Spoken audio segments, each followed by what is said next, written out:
आदरणीय व्यासपीठ, उच्च गुरुजन वर्ग व इथे जमलेल्या माझ्या चिमुकल्यांनो, सर्वप्रथम शिवजयंतीच्या सर्वांना खूप खूप शुभेच्छा।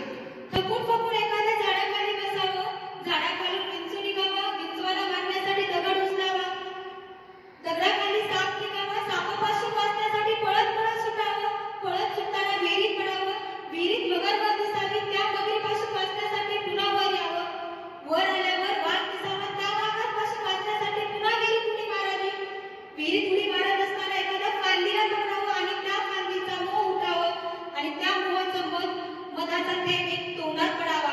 याचप्रमाणे छत्रपती शिवाजी महाराजांनी स्वराज्य निर्माण केले आहे।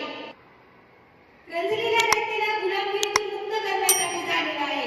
त्याचप्रमाणे आपण स्वराज्य निर्माण करा, स्वराज्य निर्माण करा। जिजाऊचे स्वप्न पूर्ण करण्यासाठी शिवरायांनी अवघ्या 15व्या वर्षी रायरेश्वराच्या मंदिरात स्वराज्य व तोरणा किल्ला जिंकून स्वराज्याचे तोरणे बांधले गेले।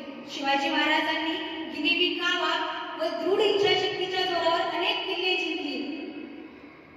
म्हणतात ना, ताकद तर सर्वांमध्येच होती, तलवारही सर्वांच्या हातात होती, तलवारही सर्वांच्या हातात होती, पण बुद्धी व दृढ इच्छाशक्ती फक्त शुभाच्या मनात होती, पण बुद्धी व दृढ इच्छाशक्ती फक्त शुभाच्या मनात होती।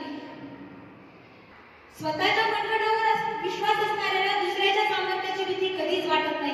अशा सामर्थ्याला हरवण्याची धाडस नियती सुद्धा करू शकत नाही, अशा सामर्थ्याला हरवण्याची धाडस नियती सुद्धा करू शकत नाही।